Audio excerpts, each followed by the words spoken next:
show this around the world. Is this a meteorite or a UFO crashing down to Earth? Across the sky there, crashing into the ground in those woods. And look at some of the other images emerging tonight. The cloudy trail the meteor produced, and on impact, this, carving a little pool into a frozen lake. It's the biggest meteor in more than a century to hit the planet. This one crashed in Russia. 1,000 people were injured from shards of flying glass and debris. Tonight here, we have learned there was no warning. More on that from NASA in just a moment here, but we begin with ABC's Kirat Radia in Moscow. It came out of nowhere, a bright speck in the sky, soon streaking across the horizon, followed by an almost apocalyptic scene, a blinding flash of light, and then all hell broke loose. Dizzying explosions shattering windows, knocking these office workers to the ground. These students were lucky, protected by curtains from the flying glass, and these men barely escaped the blast. In the streets, pandemonium. Terrified residents thought the world was ending.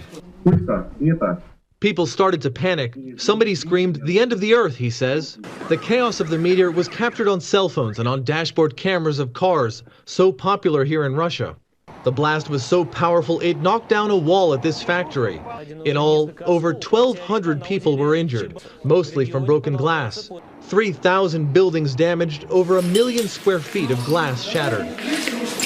Many were injured after going to the window to check out the flash in the sky. The glass shattered and bounced back on me. My beard was cut open, this man says.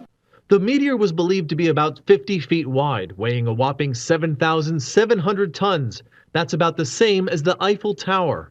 It raced towards Earth at over 40,000 miles per hour. As it crashed into the atmosphere, it began to break into pieces, causing those booms and sending those powerful shockwaves towards the ground, rocking a zone stretching hundreds of miles away, those shockwaves causing all of the damage. As for the pieces of the meteor, one of the bigger chunks landing here, leaving that massive hole in the frozen lake.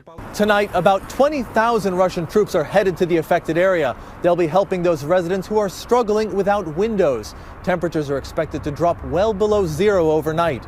Meanwhile, Russian television coverage has been going wall to wall with what some commentators said looked like a scene out of an action movie. David?